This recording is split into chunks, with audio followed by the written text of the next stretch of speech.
City Council is proud to recognize the 2008 ages 10 and under girls softball team, Toxic, for being named this year's Amateur Softball Association's B Western National Champions. Would Coach Mike Eveland and manager Tricia Weingarner and members of the West Garden Grove girls softball team, Toxic, please come forward.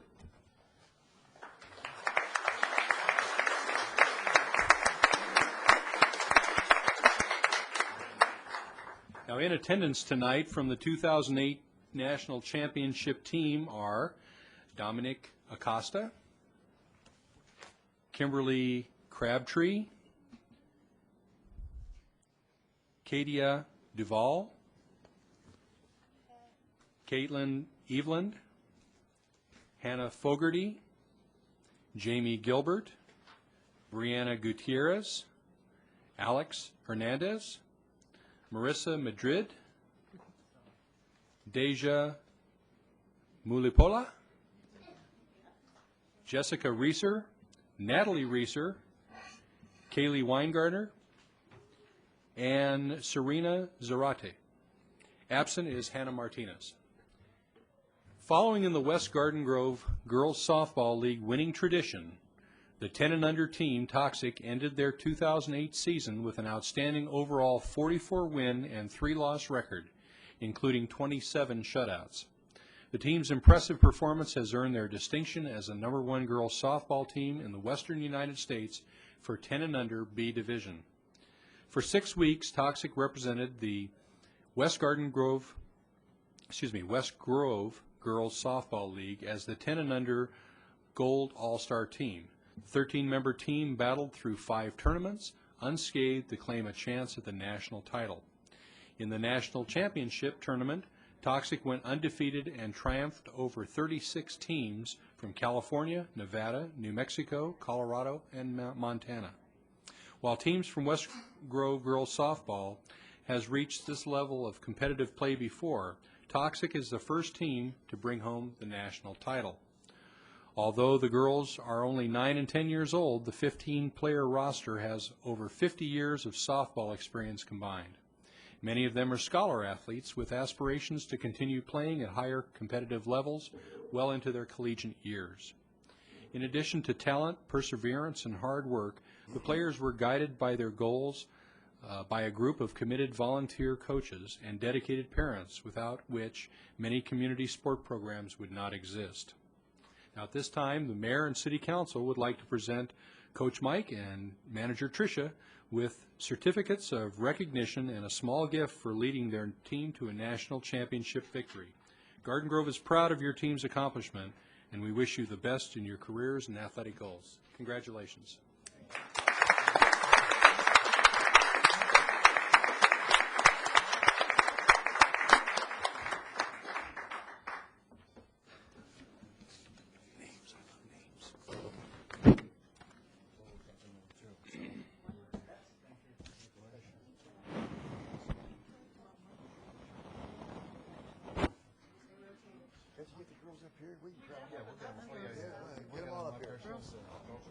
Come on up, ladies. Oh, thank you.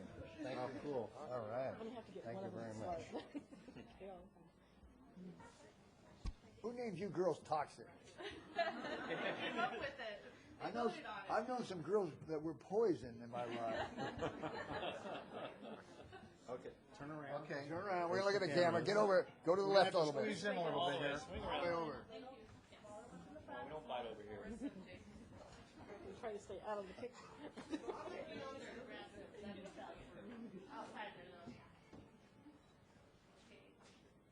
Oh, no, thank you.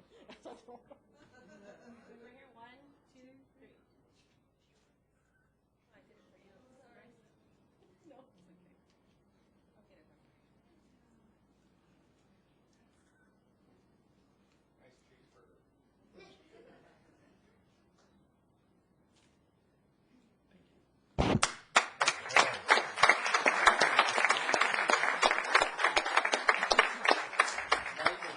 Like to say a few words.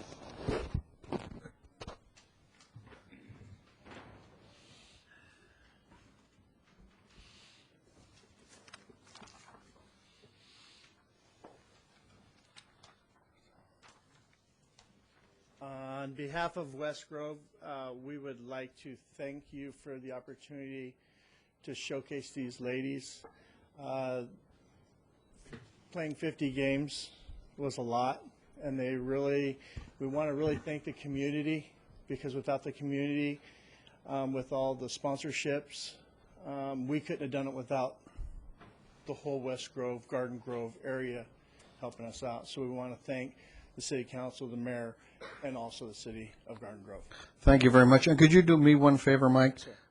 Maybe tomorrow, if you get a chance, call my secretary, Pam Haddad, and would you give her the names of all the young ladies? 'Cause I'd like to make sure that each one gets their own certificate, because they accomplished quite a bit, and that'll be something that they can frame and look at and remember when they were really toxic.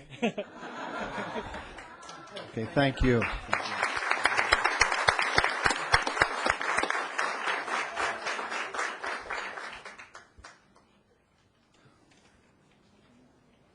Okay, next is oral communications. And I have a few cards here. Charles Mitchell. Never heard him before.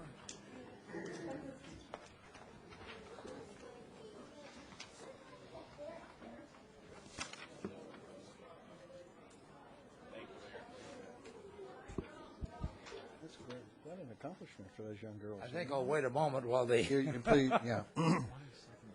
crowd thins out. Unfortunately, they'll miss my speech. I think.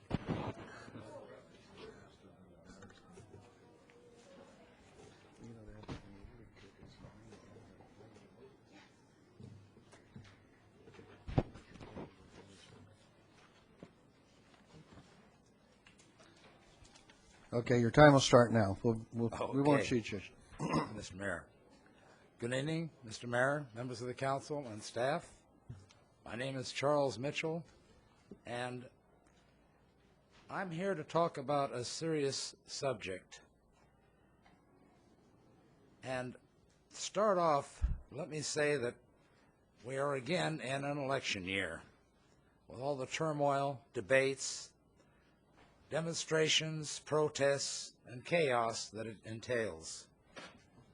Winston Churchill said democracy is a terrible form of government, but it's the best we have. We're supposed to have a combination of both a republic and a democracy.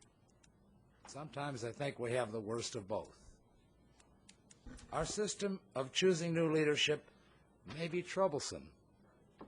However, if you look around the world and its history, one thing stands out.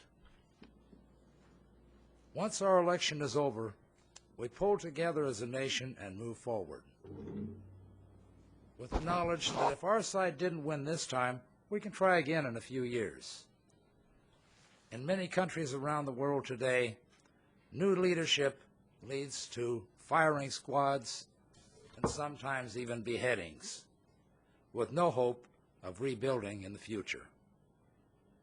This is our system, and we may love it or hate it, or both within a few hours. All that a candidate for office can expect is an equal playing field. Some may have more money to spend or be more eloquent speakers. At least we all get our chance to get our message out. Unfortunately, there are some who would deprive us of this opportunity. Maybe they come from a society that believes anything is fair to help their candidate. Hopefully, they didn't come from this society. This is America. If you are here, we expect you to play by the rules of fairness to all. Recently, my signs promoting my candidacy for city council were being taken down along with signs from some of the other candidates for office in this city. I'm not referring to those that may have been inadvertently placed on city or county property. We understand that we're taking a chance by placing them there. The ones I'm talking about were placed on private property with the permission of the owner. It's difficult enough to wage an honest and forthright effort against opponents who can outspend you. using these kind of tactics is despicable. I usually try to look on the bright side of things. If I'm delayed or detoured when I'm traveling somewhere, I think to myself, well, maybe something terrible might have happened if I'd been on my original route. So perhaps whoever is responsible for this vandalism is so afraid that I will win that they will go to any lengths to stop me. If that's the case, I like my chances now more than ever. As long as voters remember in November to switch to Mitch. Thank you. Thank you. David Ville.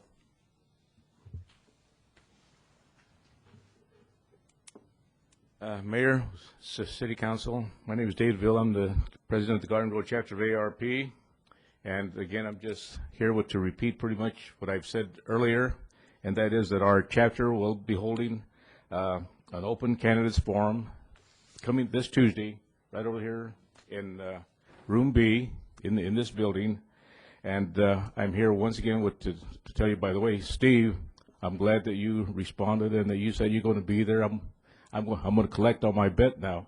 I'll split the winnings with you. Okay.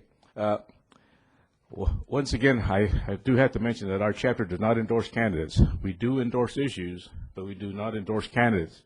And since we do endorse issues, with some of the issues that, again, that will be brought up, and naturally, since I've been coming up here many times and talking about fireworks, you know that fireworks will probably be up there simply because this is what our members want to hear. They want to hear what the justification is for keeping them.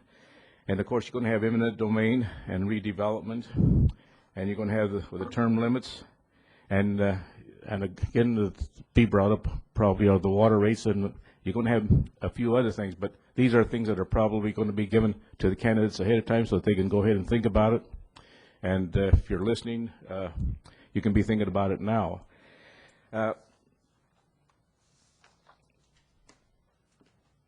Years ago, when I was commissioned as second lieutenant in the Air Force, I remember Curtis LeMay coming over there and saying, all of you are now second lieutenants. Remember, if you're captured, you do not give anything more than your name, rank, and serial number. And at that time, even though I was a very young man at that time, I thought to myself, if it comes to torture, I better not know anything. Because I'll tell you, this is one thing that I feel is very un-American. I think that Americans, we should not go for torture. I just cannot believe that anyone can withstand torture. I know if they start cutting one of your fingers one at a time, I don't think that it's going to be very long before you're not going to tell them everything you know. That's my thinking. And so I want to tell them everything they want to know before they start. So I think that a lot of these things that sometimes are said to people, they should think about this, and they should also think about these fireworks when it comes to our senior citizens. You know, like I said before, if we don't experience these things, well then there are some of these things you don't have to experience. Like the guys that have come back from Iraq, I remember when I was in the military, I did not mind dying, and to this day I would not mind giving my life, but I don't want to be tortured. I don't want to come back without arms and without legs. Coming back without arms and without legs, to me, that's torture. And again, I have to repeat, I think it's un-American to torture people, and I feel that these fireworks, as far as our seniors are concerned, and as far as some of the young people that have been hurt by them, and some of the poor animals that get lost, I think that this is something that we probably have not really taken into consideration, and we have not shown the compassion. And like I said, I know that most of you have not seen what I have seen. I know that when I was overseas, I saw things that probably none of you will ever see. And when you see these things, well, then you have a different thinking and a different feeling about these things. So Bob Owens was here a few weeks ago, and he said, you know, yeah, government, you should come and listen to your candidates, and candidates should listen to the people. And I think that you have this kind of communication. So with that said, I see that my time is up here. I hope that the people that are out there listening, that you show up for the forums, and I hope that the candidates all show up for the forums. By the way, 8 out of 10 have already said that they would definitely be there. So I think that we're going to have a good forum, and I think that hopefully we will have a good question and answer session. I know that the mayor and Broadwater were at one of those meetings where someone spoke up and really lambasted one of our senators was up there. It's not going to happen. I mean, we are civil, our members are civil people, and they will not give anyone a bad time, I hope. So thank you very much. Thank you. Leslie Eve?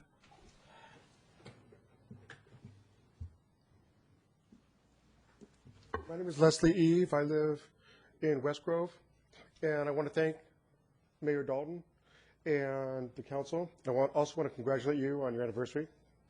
I saw that. First of all, I want to commend you all. I work in Long Beach, and I used to live in Signal Hill. And one of the reasons we moved to Garden Grove is because it's a cleaner city, in my opinion. We don't have the graffiti. We don't have the headaches that we had over there. One problem we do have is on St. Mark and Belgrave, on that corner. I've spoken to you about it before. People come racing around there. They don't slow down. They run the stop sign. Last night as I was watering, I'm old-fashioned, like watering with a hose. I saw someone hit the curb again. We had kids playing on their grass right on the street where they hit the curb. Something's got to be done about that corner. I have too often seen too many people hit the curb. About a month ago, I saw someone on her cell phone hit the curb. People go racing around there. They cross. I almost saw someone head on in there because they crossed that line. One of my recommendations is to put a center divider there. I live on that corner. My neighbor lives on that corner. We've discussed it. We would be willing to drive around to get around that center divider. If it's going to say he's got 3 kids, there's a kid across the street, we're willing to drive around that if it's going to save our kids. We've got to do something about that corner. It's dangerous. The other thing I want to talk about is once you guys, I guess you've approved or preliminarily approved the church behind us being expanded. On Sundays, I wish you guys would drive around our neighborhood on Sunday and see all the traffic. There are too many people parking on our streets around there for that church. They don't have enough parking now. When they have their big meetings at night, they have not enough parking, and they move onto the streets. All that I ask you is come around there on a Sunday and see all the people, and see that when I have friends over, they're going to park in my driveway or my friend's driveway, because there's no parking there. You're expanding it. We already got noise from them. And late at night at 9, 10 o'clock, I hear people talking loudly. I live right behind them. If they expand that, it's just going to be much more worse. If they make it double, I'm not going to have any privacy in my backyard. And I'm going to have to put up a bigger fence. And that means I've got to redo the whole fence because our fence is thin and we're not allowed to expand on it. I think their plan is flawed. I think the whole issue needs to be revisited before they break ground. So we can look at it and say, maybe there's a traffic issue here. Maybe we need to fix something. Because more people is not going to help the issue. Thank you. Can you Thank put you. a name on that church? Can you put a... Yeah. Okay, thank you. Elaine Steele.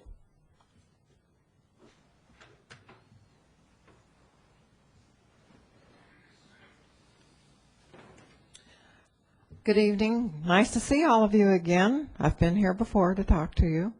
I do want to talk about St. Mark and Laurenton, the Kingdom Hall. We also have Enders Elementary School that gets picked up right there at that corner at Belgrave or Bailey and Laurenton. They park right there. That is where they're going to put open up the space there for so they can drive in there instead of using the alley. We also have apartments around there. They're going to lose a lot of parking spaces. So that means our neighborhood is going to have more problems with parking. And we have problems as it is. If they have a special event there, they always park on St. Mark. And then you don't have any place else to park in that area. We just had a car chase in that area from Cypress Police Department not too long ago. One of the police cars almost went out of control. We have more traffic there. I mean, it's not going to be that good to have all that traffic. And the police cars aren't going to have any place to go if we're going to have all that traffic in and out. And our kids that get picked up over there, it's going to be more danger to them. I don't think you have looked at that area to see how much danger there is having that area opened up for a driveway, a double driveway on top of that. Plus on St. Mark, as my neighbor had just said, we have a lot of traffic. I can sit out in my front yard. The stop sign is right there by my house, where all the red, white, and blue is. And I'm telling you, they don't stop. They go right on through. We have policemen sit out there to give out tickets, and they give out a lot of tickets because they don't stop. I don't know why they come around that corner so fast. And we do have a lot of kids on our block that are out there playing. We had a lot this summer. And it doesn't stop. It just keeps getting worse. And I think you approve something like this where there's going to be more danger to these kids, that should be looked into before anything is passed. I think the city council sometimes passes things without even looking into what they're passing. For selling property or buying property, we need to think about more police officers, more firemen. We need those people out there to help. We have a big city, bigger than some others, and we don't have enough police. We only have one canine dog, police dog, and I've donated to that for the police department for that dog because it takes a lot of money. But we should start thinking about spending a little more money on another dog so that our police officers have a lot more help out there, because it's getting worse in our city. We have the park down the street. We had more teenagers. Luckily, they had the theater there they opened up for the kids because there were just so many teenagers out there. And we don't want to have any graffiti and all that stuff starting, and that's what's going to happen.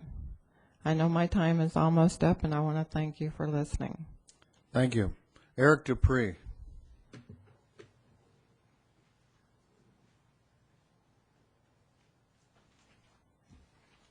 Council members, as you heard, my name is Eric Dupree. I also live in that same St. Mark and Laurelton corner.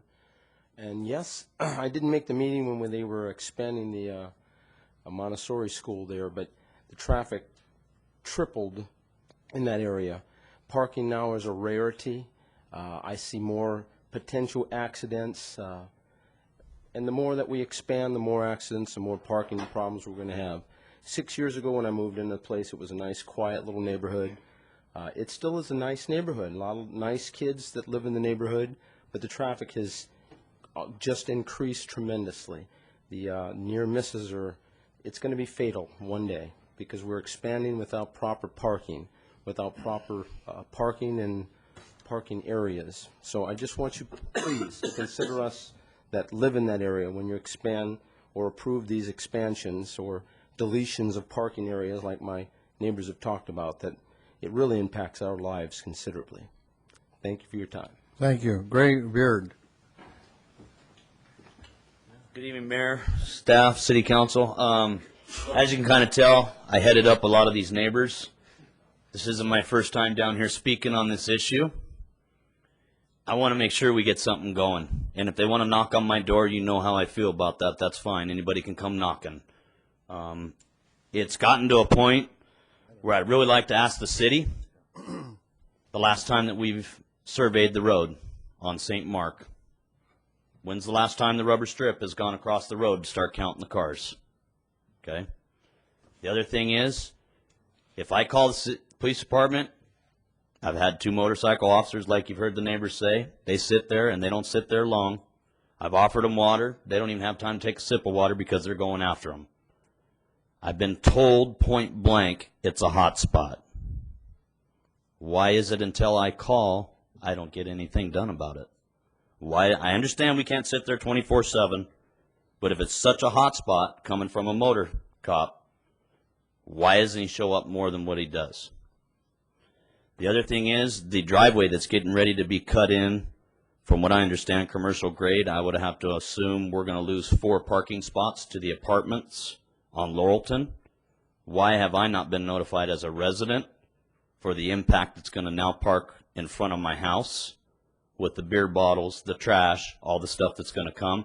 I pay my property taxes just like all my neighbors. Mr. Dupre has to fight every day he comes home. He has to fight to park in front of his house. Now we're going to go and we're going to remove 4 or 5 of those parking spots along Laurelton to, from what my understanding was, the city asked the Jehovah Witness Church for $25,000 to rehabilitate the alleyway. And in lieu of that, they said, no, we're not going to give you $25,000. We're going to open up a driveway on Laurelton. I haven't been notified as a resident, nor have my neighbors. The paint job that is on the street, i.e. the stop signs and the yellow line that goes down around the corner of St. Mark, I've lived there 11 years. I have yet to see it been painted one time. There's not enough adequate lighting at nighttime for the street, for the stop sign. I don't think it's the new and improved paint that kind of shimmers and glows in the dark, if you will. I think we need to go out there and look at it. I would encourage you guys to stop by. My address is 12181 St. Mark. We all live in that same little area. I would like to see you guys come out and, for your own selves, sit there and watch it between the hours of 3 and 5. Because I can assure you that on our street, and if you put the rubber thing like I'm asking you to do, to measure the amount of cars on that street, I'm assure you we're gonna keep up with Lamson. Because by the time that the photo enforced went in at Valley View and Chapman, and it went in at Valley View and Lamson, guess whose neighborhood they're cutting through? Ours. My kids can no longer play in the front yard without I sitting out there worrying about that basketball, baseball, or whatever rolling in the street, because I have people coming northbound on Belgrave making a left turn onto St. Mark, and they're not on the outside of the turn where they need to be. They're on the inside of the turn, and that's what they're talking about as far as the near misses. I think I've seen the last accident in the neighborhood where the guy went out of control and took out 3 or 4 lawns and then ended up taking out the light pole. We got a traffic commission out there that came and paint white strips, created a bike lane down Belgrave. That's not going to work.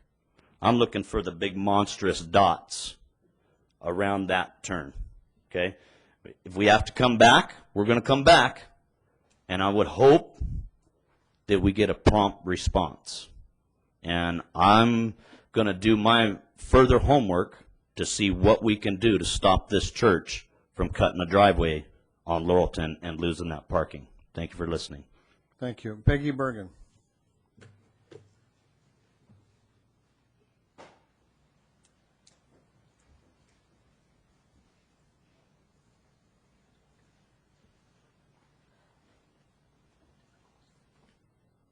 Good evening, all. And for once, I don't have a parking problem, so that's a change.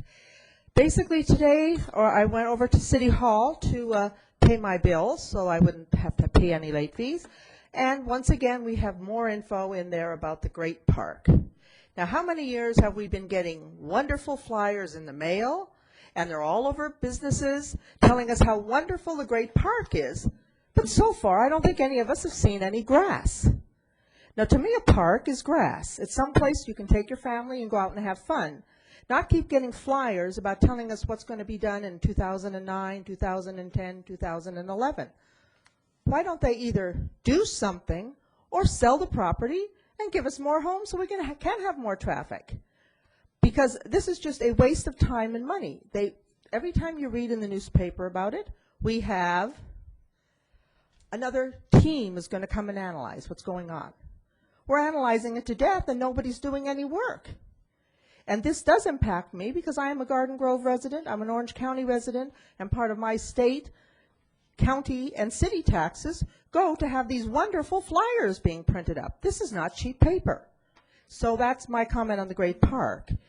Now, I was just thinking today, and oh, by the way, before I start on this one, Steve, I have seen your signs, and I want to say I think they're very impressive because you have a distinctive color.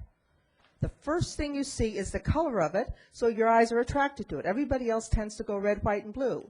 Thank you for going for something different to make them noticeable. And while I'm on the topic of signs, this is a little clue to you the way I feel, and I know other people do. Do not put more than one sign that's bigger than I am on a corner, because most of us feel if you've got that much money to waste to put these huge, very expensive signs back to back on corners, you probably are wasting too much money. We question, where would the money be coming from for a job that basically doesn't pay a whole lot of money? So spread your signs out. And they do make them more noticeable when you see more than one of yours sitting on a corner. Okay, so also I would like to be able to ask the Garden Grove Journal if maybe they could have a voting issues column or something in the paper from now until November. And they wouldn't have to update it. Just tell us who's running for what positions in the Garden Grove, Stanton areas, who they are, so we will get familiar with the names. We'll know what names to listen for in the newspaper and what other issues we're going to be voting on. Now, like we have an issue that's coming up that's on term limits. So it just kind of a little handy-dandy reminder. It wouldn't have to be on the front page. It could be on the 4th or 5th page, just a column so that we people, because basically the people that come to these meetings, listen to them on TV, or read the Garden Grove Journal are the most likely to vote for candidates in our area. So the more familiar we become with the names and what the issues are, we will make better choices in November.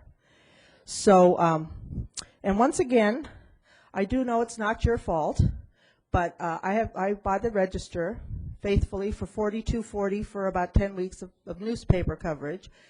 And once again, we've had 2 weeks of absolutely no weather in Garden Grove. And it really annoys me because that's one of the first sections I look at, the local, to see what's going on in my area. And number 2, how hot it was yesterday because I seem to be perspiring all afternoon. And we never have any weather. So I guess I must be ill. That's what's causing me to perspire because we don't have any heat. So whatever, and I do think we are trying to push our town as being someplace people want to come to. A lot of other people want to know what the weather is in a town that they're going to see when they plug onto Garden Grove, and we never have any nothing like that. And I can't understand what the problem is. One day I can understand the person's on vacation, but 2 weeks now. This is no weather. And then for the one thing that is on the agenda tonight is the turf issue. Well, there's lots of different sides on it, but it will reduce water consumption, and my last water bill, which I did pay today, was $161. So, I mean, I'm very conscious of water consumption now. But I do think it would save on water, but also it would keep uniformity in neighborhoods. If somebody does not want to put any time or effort into a yard, turf would improve it somewhat. But I do realize there are the issues of, maintaining it, whatever maintenance it needs, and then number 2, it also has an initial cost that is probably higher than putting in regular grass, but it does have the benefit of you don't have to water it, mow it, and maintain it very much.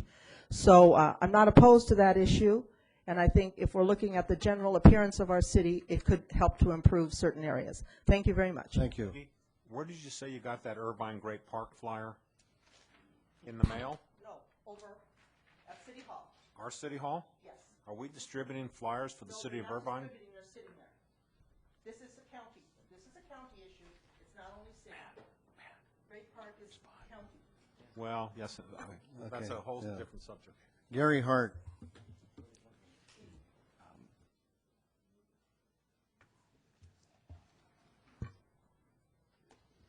Hi, my name is Gary Hart, and I'm the owner of Hartscape Company. I'm here tonight because artificial grass is on the agenda, and I wanted to be here to answer any questions about it. What makes my company a little more unique than maybe some of the other guys you might hear from is that we're a landscape construction company. You might have heard of us. We built the Westminster Police Memorial with the guidance and help from Gary Cunningham, who is a reserve police officer here in Garden Grove, and he was also instrumental in designing and the installation of your own police memorial here in Garden Grove. I've been a landscape contractor for 32 years, and I would have entertained the idea of artificial grass, especially back in the old AstroTurf days, when it was the old nylon, not a good appearance. There wasn't a drainage system to it, and what I understand is back in the old days, in the early 90s, because there wasn't a drainage system to it, it was considered a hardscape, and it exceeded the percentage of hardscaping on the residential lots. The last couple of years, actually, I started seeing the vast improvement in the industry with it, the aesthetics especially, and it just became a point in our industry where we just couldn't ignore anymore. And so for the last 2 years, I've researched it quite extensively. There are different quality issues with some of the different manufacturers. I actually have a sample that I show my clients of what not to get. It's some of the overseas product that's come into the United States. But again, I do both. I do real grass and I do artificial grass, install artificial grass. So hopefully, if you have any questions tonight when this does come up, I'd be more than happy to, answer anything that I can, and hopefully give you a little more of an unbiased or objective view on the artificial grass. Because again, when I go into situations, especially with the residential market, I'm there to offer both. And I've tried to, give people an alternative. For example, I have clients that say, our backyard is, with the dogs killing the grass or the shade, and dogs are tracking in the mud, kids are tracking in the mud. Okay, great. Let's do artificial grass in your backyard, and let's keep real grass in the front. I'm not a big proponent or fan of having everything artificial, like artificial plants, artificial trees, artificial shrubs, and like the oxygen, issue that you brought up last time. I like to see when we do install artificial grass, I definitely suggest having a real landscape, perimetering it, so we have a nice combination of both. There are some drawbacks of it. There are some pros and cons of both, and I point that out, to the residents, and I let them decide. Personally, it's gotten some. Well, let me back up a minute. The Orange County Register, as you know, has reported some concerns, with this product, and especially with the tire rubber. Personally, I don't like the stuff. I mean, on a hot summer day, it smells like tires. Who wants that in their yard? It absorbs, dog urine. It gets hot. It gets hotter than, regular infills. So we offer, and there is in the industry, not just us, but there is in the industry, no-fill solutions, alternatives, and there's also infills that aren't the tire rubber, that aren't the silica sand, and there's some nice infills out there that are coated with this. I won't get too technical, but they're coated with a sodium dioxide. They come in a green and a black. So if you do want to have an infill in the product, it allows the moisture to go through. It doesn't hold, the bacteria like for animal waste, and it's a little more easy to maintain. It isn't a no maintenance solution. I mean, there are some maintenance issues with it, but they're very minimal compared to real grass. And also, just some of the issues that we have are probably our biggest problem that we have is gardeners mowing the grass. That's probably one of my biggest drawbacks, and we have to go back and patch it. So, again, I can see my time is up as well, but that's probably something that the residents want to let their gardeners know. Got another minute or so Okay. until it goes red. Go ahead. Okay. Don't mow it. Doesn't need to be mowed. But there are, again, if you'd like, I'm going to stick around, so if you do have questions when the topic comes up, I'll be here. I brought some more samples with me as well. So again, I'm here to present both sides of the issue. I think there's a place for both. And I think, that's what we try to offer, with our company in this industry. Thank you. Thank you. Rod Powell.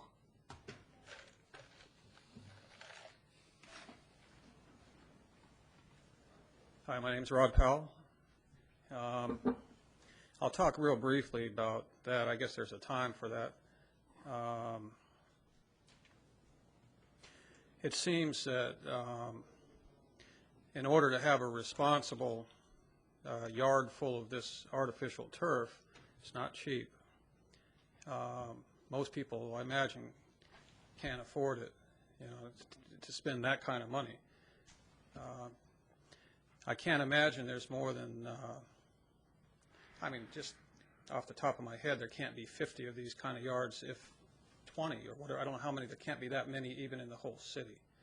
I'm not trying to be, put down their thing, but, they come in here and it's made a big deal because a couple people couldn't get their rebate, which I think is unfortunate for them. And yet it affects so few of us when you get right down to it. The majority of us are unaffected by this. It's such a non-issue, except for a handful of people.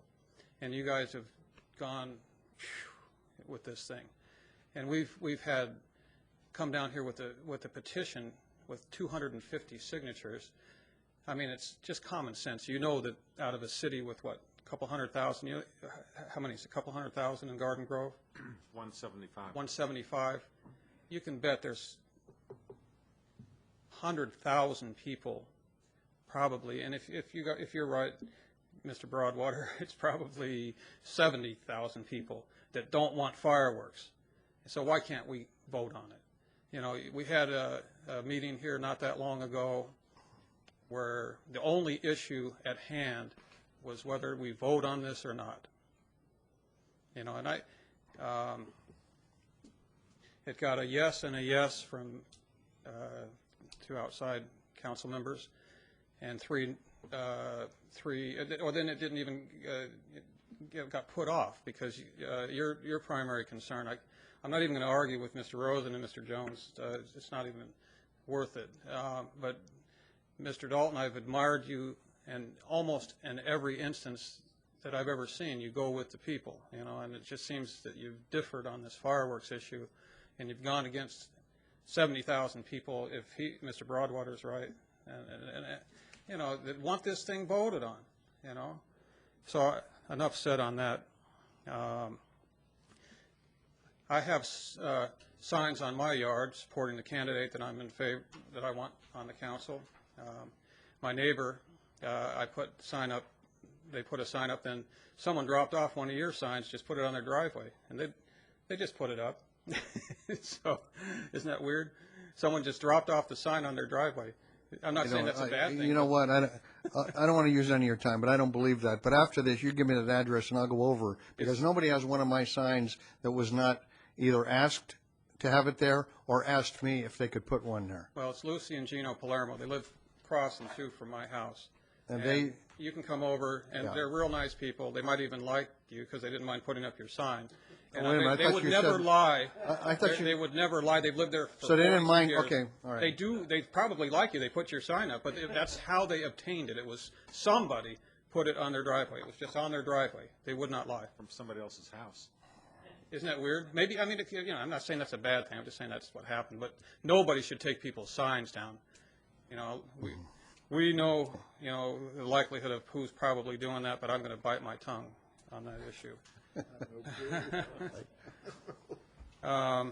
Anyways, like I said, my concern is that maybe one day you'll feel that we should put this fireworks issue to a vote. We can't do it this time. The tactics that were used worked. We lose the battle, but the war is going to be won. It's just a matter of time. I wouldn't waste my time coming down here if I didn't feel that way.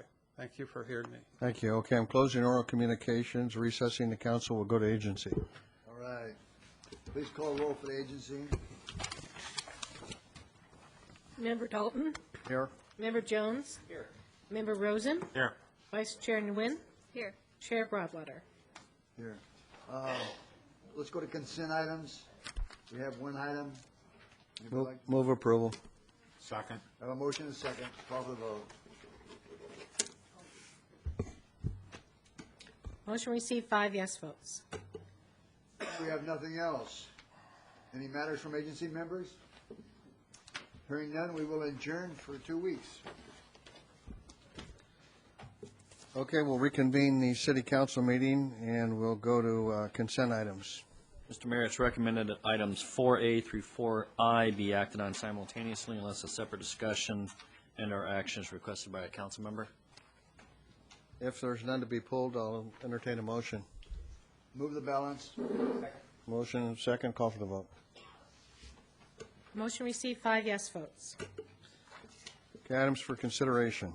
Mr. Mayor, item 7A is consideration of options dealing with the potential use of artificial turf in single-family residential zones, and Carl Hill is here to give you a report on that item.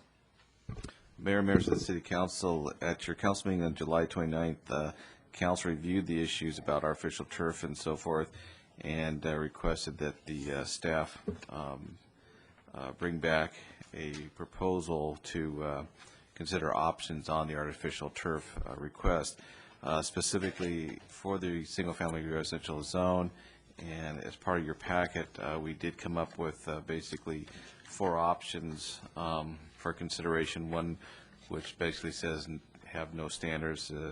Second one is to add certain standards as far as the wearability and the maintenance and the fading of the material, and how it should be installed and maintained and so forth. And then the next option expands from that one and goes on to request that you also include live plant material along with the artificial turf installation, and make sure that the flower beds and planting areas are separated by a concrete or fender board or mow strip of that type.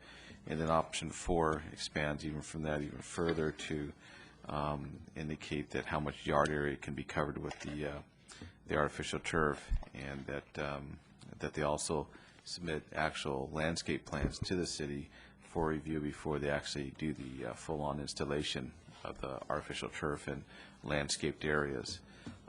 With that, staff is here to answer any questions you have on this, and that concludes our presentation. Thank you. A question for staff. I requested to see if we could find out how much oxygen we get from a square yard of grass. Did they come up with that? Did we hire a botanist or anything? It's best that we could come up with from checking with a couple of professors at universities and that, and searching the internet and that. They claimed that about, I think it was 2,500 square, it's either 250 or 2,500 square feet produces enough oxygen for a family of 4 per day. I'm sorry, it's 2,500 square feet of turf produces enough oxygen for a family of 4 for 1 day. But unfortunately, we couldn't find a amount of oxygen that comes out in relationship to what comes out of trees and plants and bushes. Was there some concern about some of the artificial turf having lead composition that could seep or leak to the groundwater level? It was my understanding that, I want to say the state of New Jersey had a challenge on a couple manufacturers that the type of material that they use was considered to have lead in it. However, my understanding that the material that's being proposed today, and such as the gentleman that came up to speak, is not using components that would have lead in it. They use a different type of chemical, if you will, process, and I believe it's oil-based, so it doesn't have lead in it. Mm-hmm. Mr. Mayor, just as an addition on that, if I may. Please. Microphone. Thank you. Just as an addition on that item, it's my understanding that the California Attorney General has filed suit against the manufacturer of, I believe it was 3 separate artificial turf companies because of lead content and potential violation of Proposition 65 in California. That suit has just been filed, obviously.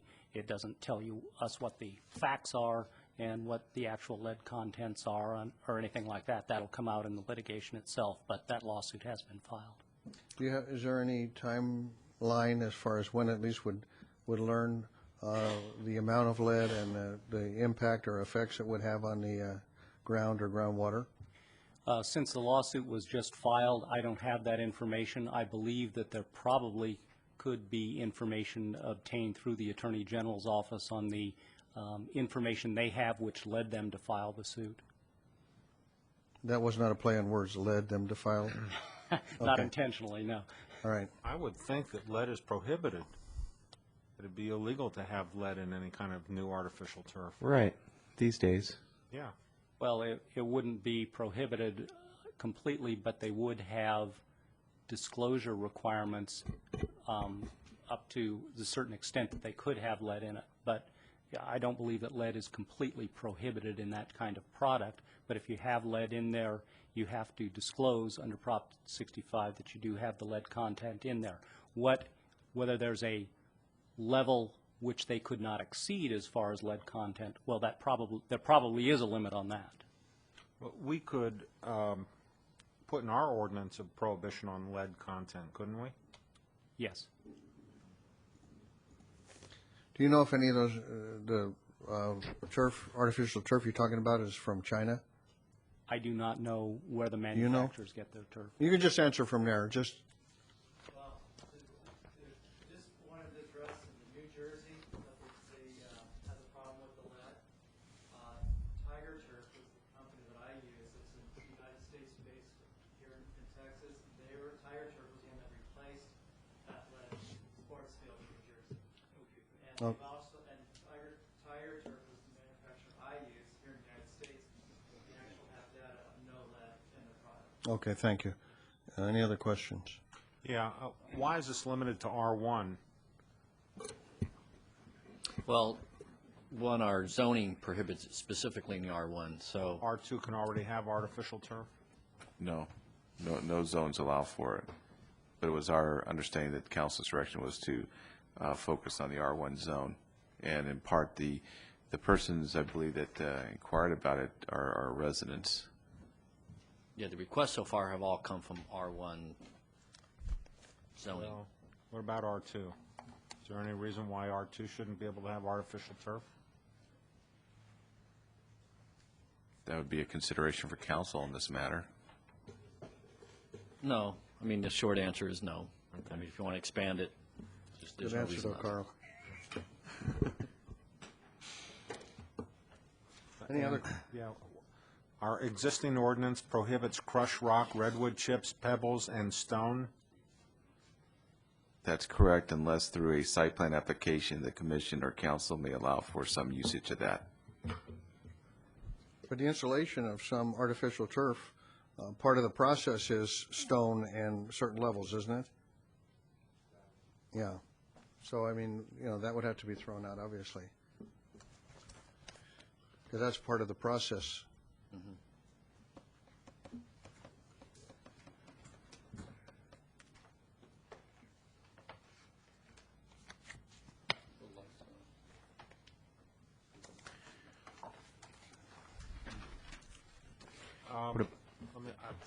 Did you? Go ahead, Mr. Rosen. Asking about option 2. Option 2 has the 4 criteria, and then each option after that adds criteria. I wanted to ask about artificial turf, what the gentleman said about artificial turf that might smell, where the odor bothers the neighbors, and about the ability of the artificial turf to absorb dog urine. I mean, do these criteria, the first 4 criteria, address that in one way or the other?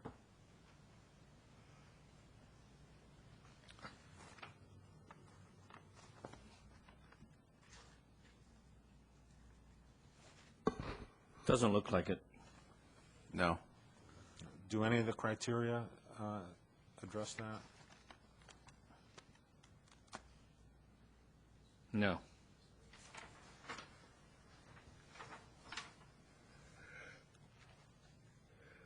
Okay.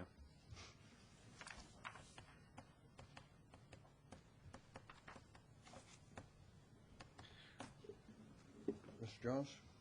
Yeah, a couple questions. On the condition number 8 on the option number 4, prior to installation of artificial turf, plans shall be submitted to the Planning Division for review and approval by the planning director or his/her designee. Yeah, I mean, is that something that we could include if we went with any of the prior options? Doesn't that just seem like it makes good sense to have that in there, even if we're option 2 or Yes, 3? you could actually add that on to the other options.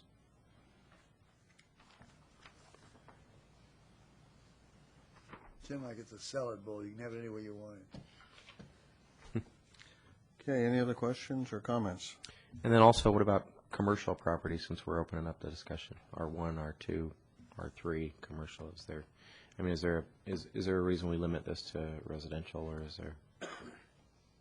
Well, yeah, then it becomes more of a personal or philosophical approach to how we're going to handle landscaping throughout the city. We are responding, as some of the speakers mentioned, to requests by residents.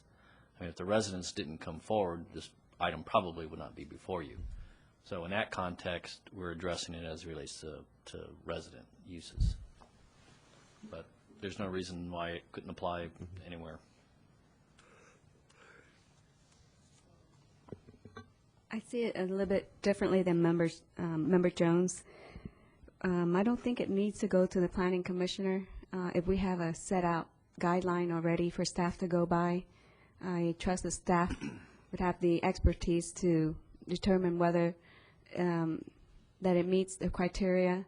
And also, I'd like to add the requirement for non-lead based material.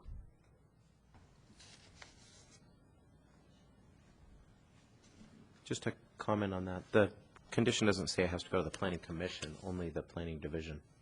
Oh. So it's just saying they have to present At the staff. kind of a landscape plan at the staff level for them to review.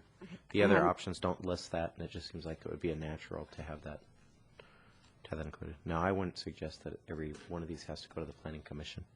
That would automatically go through the planning, right? If we have a set criteria, we don't have to put it into the requirements. No, they wouldn't necessarily have to show us a plan on how they intend to install it in the yard or where in the yard. So Okay. number 8 would give us at least a review of that.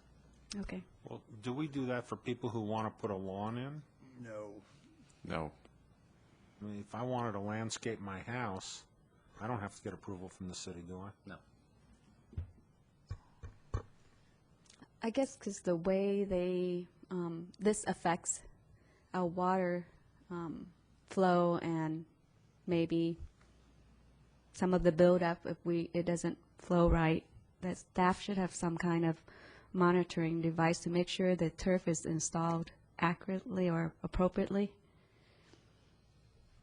Well, in that case, this would give us that opportunity to do that, yes. I guess you have to be kind of careful that you don't have the turf police. You know, somebody says, gee, that phony lawn next door to me smells. I know that there's bacteria and all that, and then somebody, you know, what are you going to do? Does someone have to come out and take a sample? You know, I mean, sometimes we're creating monsters. You know, about 15 years ago, there was a house over in, I forget what street it was on, but it was totally covered with carpet. And I mean, it wasn't one layer of carpet, it was 10 layers of carpet. Some person had drug all the old carpet they found behind used stores where they were throwing used carpet away. And her whole property was carpet. And a guy named Jackson owned that property. And when he took and got rid of that carpet, well, she finally died, his tenant. He left it alone while she was alive. But when she passed away, he decided to get rid of that carpet. And well, I don't remember how many truckloads of carpet he hauled away, but it was a lot. But the bacteria and what was in it was horrible. I mean, mold and everything else. Now, of course, a lot of that was cotton and wool and other types of carpet, but she didn't discriminate. She put on anything. It was flat. But that yard looked terrible. I mean, it looked terrible.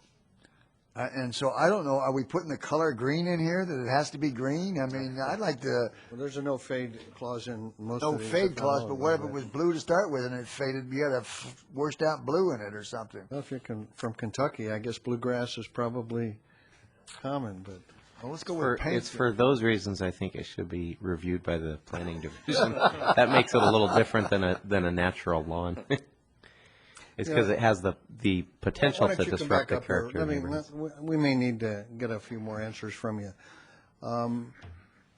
You've only been using this a couple years, you say? Yeah, a couple of years. Okay, you hear talk about bacteria and all this type of thing.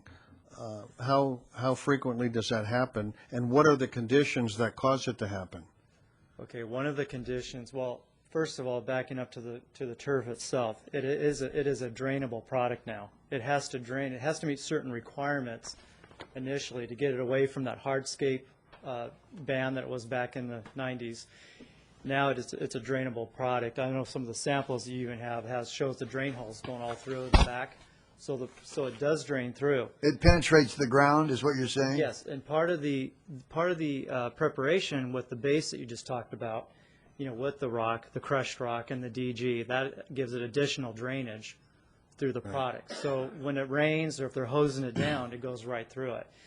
One of the applications that You had a term for that. When you spoke before, you had a term for that type of there's infill or something like that. infill. See, the reason they use for example, a lot of in the industry uses infill, and what the infill does, it covers, it gives the backing an additional UV protection. It also helps the grass stay more plush, and it stands up a little better and recovers a little better with traffic. That's one of the reasons why they use infill. And what the standard in the industry is, they use a silica sand infill, and then on top of that, they use a tire rubber. I don't use either. What I use, it's a washed aggregate like a silica sand, but it's actually been coated with sodium dioxide. And there's data that I have with that shows that it has, the absorption rate is very, very limited, if any. It doesn't get as hot as tire rubber. And then when I use it a lot, for example, in backyards where there's a lot of dogs. I just did one in Westminster where they had 3 big dogs in the backyard. And what the owner just said, these dogs are like horses, okay? You got to have something in here that I can wash it down with. And so what he does, about every 3 or 4 days, he goes out there and he washes down his artificial turf, and it washes it right through the infill and through the drainage that we supplied. And when we know that there's dogs or animal waste involved, we'll go a little deeper on the base to give it that little extra drainage. And that's what I actually brought that infill with me, if you wanted to see it. What percentage penetrates, you think?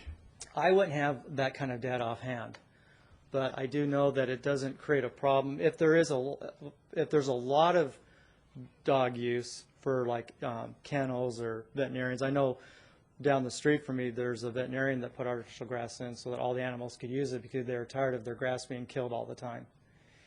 And something like that, we encourage, if you want to use a home remedy, if it gets real bad, we encourage them to use just spray it with vinegar that neutralizes the urine when they go to wash it down. So there is some maintenance, when you get some extreme cases like that. But most people just go out there once or twice a week and just wash it down with a hose, if they have a lot of animal usage. If you got to water it anyways, why not just put grass? Well, your watering is once in a while, because you got to remember the average lawn uses almost 50 gallons per square foot of water per year. So you're not going anywhere near that. You're going out there once in a while, maybe once a week, and just hosing it down a little bit or washing it down if you have a lot of dog or animal waste issues. Then that would be part of your maintenance. So. Any other questions? What would the most common things, say someone does put it in and they don't maintain it as well as they should, what are the first things that are going to occur that a neighbor would see or smell or whatever? Well, it has to, for the tire rubber, for example, that we just talked about earlier, even with that, I don't, there doesn't seem to be the issue. I mean, like in maybe a real hot day, if you've gone up to some of the sports fields in a hot summer day, you know, you get a smell, but it's not like, well, for example, I'm a soccer coach, and 2 years ago, we played on artificial grass in Lake Forest. And I didn't smell it at all until I walked out on it. I mean, and the field was just loaded with tire rubber because they have to meet a certain criteria, you know, for safety, you know, for athletic. And I didn't smell it till I actually got on it, but it was a hot day. It was in the afternoon, and the sun had just been baking on it all day long. I don't know if there's going to be an issue for the next door neighbor. I mean, unless they actually walk on it. And again, I don't use tire rubber, so it's never an issue for us. There's plenty of other choices, and there's the artificial grass that's coming out there. It's a no infill. They use a thatch underneath. That's kind of a curly fiber thatch that keeps the blades in an upright position and kind of gives it a cushion. And no water drainage. Pardon me? You said no infill. Well, it's a no infill. In other words, there's no silica sand, no tire rubber, and I use Durafil, none of the Durafil. You put it in and that's it. What I'm saying is the manufacturer has. There's no water penetration. No, there's water penetration because there's drainage to it, but there's no infill choices. In other words, they don't put any infill into it. They don't lay anything under it then? No, on top. We're talking on top. Yeah, you lost me. Okay. When you install artificial grass, you put a base down of about 3 to 4 inches of base, and then you install your artificial grass on top of that. Then you power broom the blades up, and then when they're all upright, then you put an infill, which is like we talked about the silica sand, tire rubber. I don't use either one of those, and I use the Durafil, which is a coated aggregate. It's a coated sand. And you put about 1 pound per square foot across the surface of that. And what that does, it helps cover the backing, gives it a little more UV protection. It also helps keep the blades in an upright position so that there's traffic, the blades recover a little better. It's what they put in it. I was just over at a fire station in Huntington Beach today, and they were putting 2,000 square feet in front of the fire station over on Ellis and Gothard. And while I was watching them put their infill in it, and they were using the silica sand. Then they were using, it was a green sand with some tire rubber mixed in with it, but the tire rubber was green. I didn't notice any smell to it. But these are just some of the industry is getting so much better, you know, with their solutions. Just like with the lead issue. I mean, Tiger Turf came in and replaced that one in New Jersey, which I mentioned before. And they have data stating there's no lead in their product, which I think is a great idea. Do most of them not have lead these days? Most of your United States manufacturers do not have lead in them. They know that that's an issue. So, and there's data to show on that. And I think that's good to require that, though, just for, you know, the extra additional insurance on that. Now, have you installed this in any cities where you have to go to City Hall or you have to show a plan?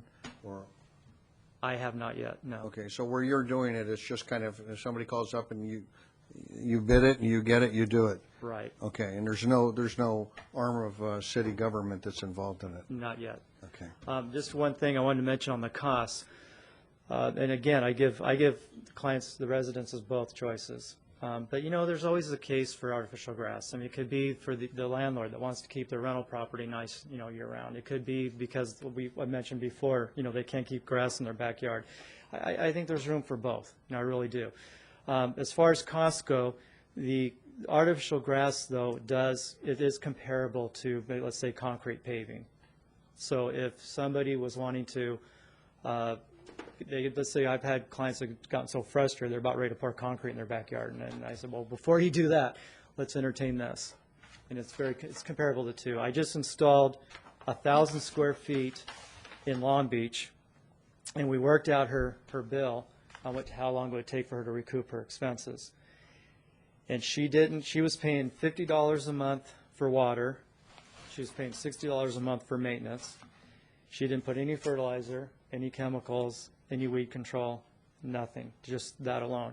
And we did the math on it, and she's going to recoup in 2.5 years. She'll recoup all of her expenses for 1,000 square feet. Excuse me. And that's a pretty large, you know, chunk of grass out front. One further question. Let me ask you a question. Have you seen we have a little problem with illegal fireworks in this city. What happens when a rocket hits this turf? It doesn't catch on fire. It doesn't catch on fire. They have to meet a certain burn rate. So it would I've seen it do with tests that I've seen, is it would like melt out in a section, like a small circle, but it won't catch on fire. So that has to be, I mean, again, I don't have all the technical on that, but it has to meet the fire retardant specifications. They all do, because obviously you can't put 1,000 square foot of something in that could catch on fire and create that much of a risk. The barbecue falling over could cause a problem, couldn't it? Well, as far as, yeah, but again, you're getting back to Just melting a certain it just spot. melts it. Yeah, it just melts it, and it actually there's a certain, they have a certain criteria they have to meet, a certain safety data they have to meet on that, and that's what I've seen it do. But I've never, it's not supposed to catch on fire by any means. Any other questions? What do you do in that case? You cut out a patch and replace just a Pack patch? it in, just like when the gardeners come and mow it. They don't pay, it's kind of funny because the stuff is getting so real looking, and it's even getting better. There's stuff that's going to be coming out in another 4 to 5 months. It's even going to top what we're seeing now. I mean, it just keeps getting, the industry just keeps getting better and better, and that's what brought me into it. I resisted it for many years, and now I'm looking at it and it's going, man, this stuff. I mean, it's so real. Some of the products that we put in is so real looking. People are taking a double look at it and they're getting down and pulling on it and seeing if it's real or not. And unfortunately, some of the maintenance contractors maybe they're in a hurry and they don't pay attention, and if they set their lawnmower too low, we're out there patching it. So, but that would be the answer to your question. Yeah, it's patchable. And a good quality company, you shouldn't see any seams, you shouldn't see any repairs. If you do a good installation, there is one thing though I would probably suggest on the installation.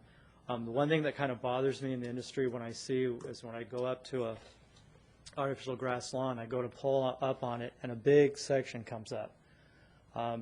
We like to put our spikes in every 12 inches on center, and we like to put all our seams and edges every 3 inches on center, so that when kids are playing on it or if somebody pulls up on it, it's not going to do that. It's just quality of installation. So I don't know if you want to add that to your requirement, but there should be a certain minimum of anchoring system that they have to use. In other words, so you keep some quality to it on the installation. Any other questions?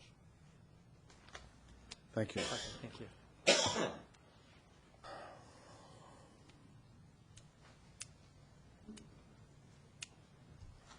Well, my inclination is to go with option 2. First of all, to approve artificial turf.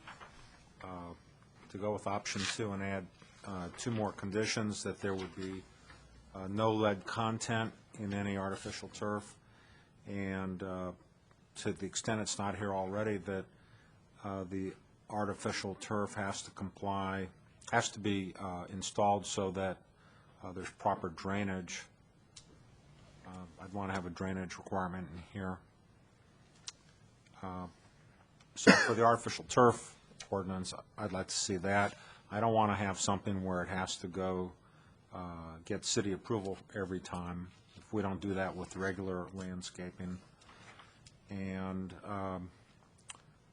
I'd like to have us consider at a later time whether we should extend artificial turf to R2 and other zoning, and also whether we should allow things like crushed rock, redwood chips, pebbles, and stone. I mean, I've seen landscaping in this city where there's very little lawn, and there is stuff like that. And I think we ought to be consistent. So that'd be my proposal. Do you want to add what he referred to as an anchoring condition? They have to anchor in a way that I don't know makes enough sure. about that to add that. You know, if the city had a consultant who recommended that, that'd be one thing, but Well, not necessarily the specifics of 12 inches or 3 inches, but just to say should be done in a way that it stays down. Well, what about adding the Doesn't water feel up. penetrable? I mean, the water penetrates it. I think you already added that, didn't you? well, drainage. I mean, we should have a sentence in here or a paragraph that talks about drainage and what kind of drainage we expect from artificial turf. If the water runs off onto the sidewalk down into the street, that's draining. I mean, I Right. think we ought to say that it needs to penetrate into the ground. You know, I think perhaps, I wish we'd have thought of having this gentleman and a couple other people in the industry touch base with them to find out, to help write a standard, I think. We don't have to do that, I guess, if we don't want to, but probably would have made it a little bit easier, because I think they know some of the pitfalls and they know some of the things that should be included in there to ensure that it is a good installation and works properly. Well, do we have people in Public Works who can set forth those criteria? Well, it kind of comes full circle where you had initially suggested that we limit the amount of approvals they need or submittals, but once we start setting some of these standards, you will need someone to approve the plan and then inspect that it was done properly. So we're kind of loading up city involvement when you get into specifics, whether it's drainage or penetration. Yeah, I'm leery of doing that, but also option 2 already requires that the artificial turf be installed by a licensed professional whom presumably would be familiar with the city standards and install it in compliance with that. I don't, just for a matter of discussion, I know the point that you made that you don't have to get somebody to inspect something now that you just put in grass, and I've certainly put my own grass in several houses I've owned, and never bothered going to even think about getting a permit. But I think this is different. You're installing something, and we certainly want it to a certain degree that it looks good and that it works well. And I think that maybe we ought to have them take out some kind of a inexpensive permit so that we do review it and take a look at it to make sure. I don't see anything wrong with. I don't care if it picks up, but maybe it's not a good idea. Maybe it's not safe to have it that way.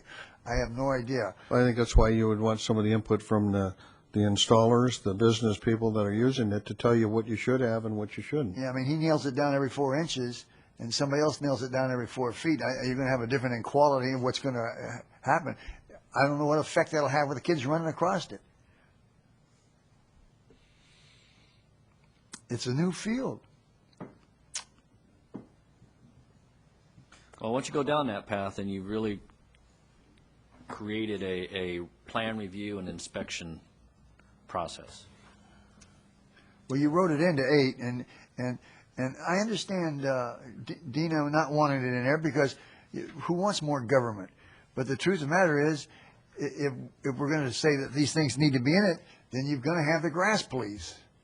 Yeah. Turf police. Whatever. Well, you're right, it is a new field, and I'd like to start off with the presumption that the government doesn't have to regulate everything.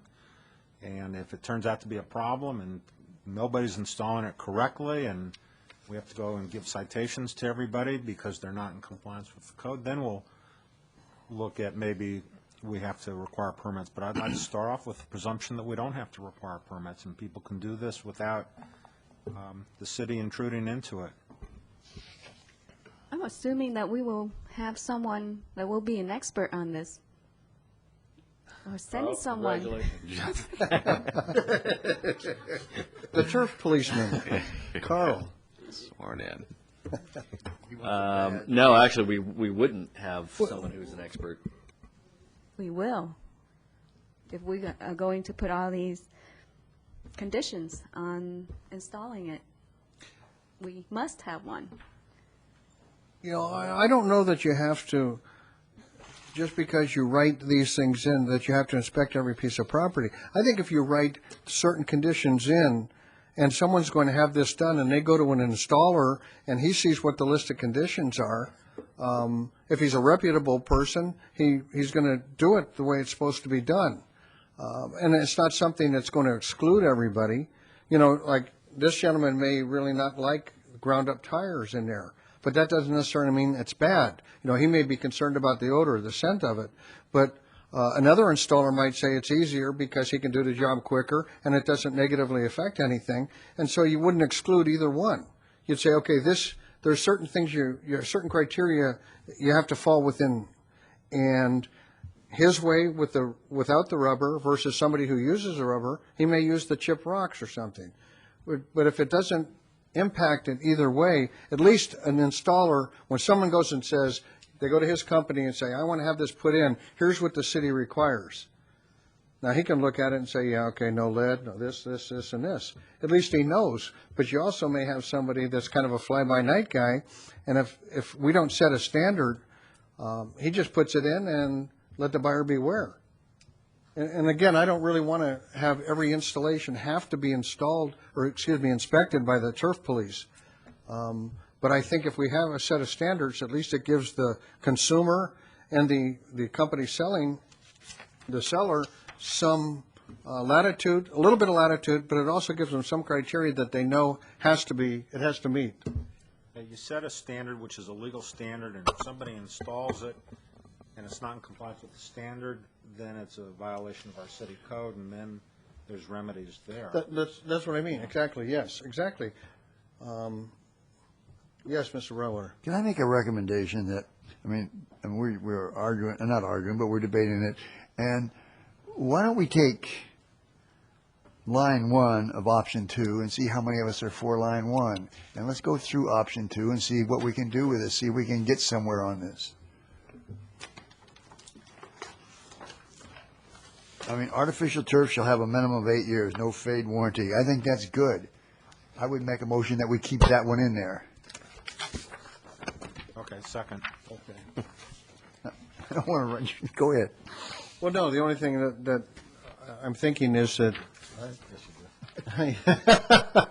no, the only thing I'm thinking is, though, that, I would value having someone who's an expert or an installer or has experience, whatever, into saying, this is great, except I think you probably should throw this in, or you forgot this, or this is extremely important to make sure that people comply with. And I'd almost be willing to say, bring it back in 2 weeks. And again, the only reason is between now and then, have the gentleman there, and he can represent, or he could recommend some other people in the industry that perhaps we could meet with and say, what are the minimum things we should have in there that are really important?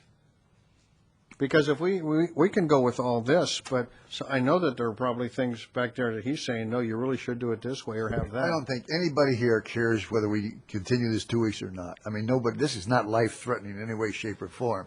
So okay, why don't you put a motion together to keep it 2 weeks and what we're going to do in 2 weeks? So, okay, that's my motion. You got it. Second. Okay, I have a motion and a second. And we'll get together with you, and perhaps you can recommend some other people. Yeah, I can also actually bring a representative from the manufacturer themselves that are quite knowledgeable. I can arrange that. We don't want to make this, Einstein's theory, but we also do want to ensure that there are some things that we don't leave out that really are negatives, and we wish we had taken a little extra time. Okay, I have a motion and a second to bring it back in 2 weeks. Call for the vote. Motion received, 5 yes votes.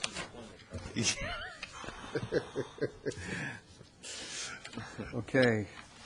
Ordinance presented for second reading. Mr. Mayor, item 8A is an ordinance for second reading. It's ordinance number 2732, an ordinance of the City Council of the City of Garden Grove amending Chapter 64 of Title 8 of the Garden Grove Municipal Code pertaining to graffiti prevention, prohibition, and removal, and further amending Title 1 of the Garden Grove Municipal Code to establish administrative fines for certain graffiti violations.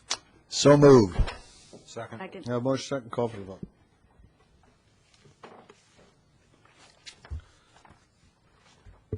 I'm voting for it. Motion received, 5 yes votes. Let's see, I think where it matters, Mr. Broadwater. Okay, Peggy, you got up here and told us how to run the newspapers. We don't own the newspapers. In fact, I like some of your ideas. I do have one hint for you. If you want to get the weather conditions for Garden Grove every day, quit subscribing to the Register and buy yourself a computer. And you will look, they'll be there for Garden Grove every single day of the year. And just turn it on real fast in the morning and save all that money, and you'll have a nice computer in your house, and you get rid of the Register. What else did I want to talk about? This thing about March Street and stuff. Can we have somebody look into that? And I'd like to go out and take a look at that corner myself. That actually went to the Planning Commission several months ago. Planning or traffic? I went to the Planning Commission. As So a about site the plan. church? Yes, the expansion. Is that So the coming to expansion- us? No. It was approved many months ago. It was a public hearing. I don't know what's triggering the excitement today, but we will research and report back. Please. But yes, it did go to the Planning Commission at a notice public hearing and was approved by the Planning Commission. Well, are they talking about two different things? Montessori, I heard, and I also heard Jehovah's Witness Church. Well, this is I'm speaking- Montessori was quite some time ago. That was 4 or 5 Well, years ago. But the Jehovah Witness expansion. No, I know, but I mean, I don't know if there's But you're right, both of confusion those- out both of there. those were Both brought up. terms, both names We'll were go through used. the minutes and clarify, but on the church expansion, that did go to the Planning Commission several months ago. It was a public hearing, it was approved, but why it's resurrected, no pun, now we'll try to find out what the issue is. Okay, good. I have one other final thing about Peggy's discussion tonight, and that's the Great Park. I personally think it'd be a good place for an airport. And had it been that way, we wouldn't be reading all that stuff that is just propaganda that I don't know why it's in our city hall. Somebody dropped it off. Must be. Yeah, Send it back to Irvine. It's not us doing that. And then I want to wish Bill and Sandy a happy anniversary. Thank you. Mr. Rosen. I too want to wish Bill and Sandy Dalton a happy anniversary. Thank you. Ms. Nguyen. I wanted to see if I could bring onto the calendar or on the agenda for next meeting the deferral of collection of time for development implication fees. Deferral of collection of Development impact fees? right. I can Have a discuss, bring We that want as a a discussion. discussion on that. Okay. Yeah, per a letter from the Building Industry Association. That's why I'm calling it to Chris the meeting. Thalman. Pardon? Chris Thalman sent that letter. Right. And happy anniversary to Bill. Thank you. And I want to share that within the last 2 weeks, I went to a national convention. I won't say which party, but it sure did make me think about all the things that we could do in our government with our ballots. So I want to encourage everyone to go register to vote and make sure your vote counts, because that's the only way that we get what we want as a voter. And don't wait till after it's done and then you come and speak against things that you don't like from the elected officials that got elected into office. Mr. Jones. I'll just expand real quickly on the issue Ms. Nguyen brought up about the BIA, and I've been approached on this one as well. They're concerned about the timing of fees being paid, building fees being But paid. I think it's something that it's not agendized. We'll discuss it when it's Okay, brought back. yeah, that's fine, but I'd like to take a look at it as well. Okay, anything else? That's it. You don't want to wish me a happy anniversary? Happy anniversary. Happy anniversary, Sandy. I love you. There is one thing that I want to say. I want to adjourn the council meeting in honor of Ken Adair. Ken Adair was a lieutenant with the Garden Grove Police Department, and he passed away a few days ago. I worked with him for probably 28 years, and he was a gruff guy, a tough guy, but had a heart of gold. He really, when you got to know Ken, you saw below that rough exterior a really caring type of person. Ken started out as a police officer in 1966 and worked a variety of assignments: patrol officer, motor officer, warrant officer, detective, patrol sergeant, team commander, watch commander, detective commander, just about every assignment there was in the police department. He was outgoing, but I'll tell you one thing, he was not afraid to speak his piece. He would tell you the way it was. He was a big guy. I'm not sure how tall, maybe 6'5" or so. But he would tell you, if you asked him a question, if you don't want to hear the answer, you should never have asked him. His wife, Norma, was in charge of records. She was a records manager at the police department for many, many years. We always talk about Garden Grove being a city of volunteers. I mean, Ken was involved with the Strawberry Festival Association for, I don't know how many years, while he was still a police lieutenant. And then he retired in 1996. And after that, he was still involved. He was there every Strawberry Festival. He was involved with the Lions, the Elks, just everything in the community. He donated thousands, hundreds of thousands probably over the years, if you really added it up, of hours for this city. He's survived by children, but also his wife, Norma, again, that had been a records manager, and we had all worked together. And his mother-in-law, Bertha Reed, very active in the senior involvement over here, and just, well, my heart goes out to all of them. And I'd like to adjourn the meeting in his honor. Thank you.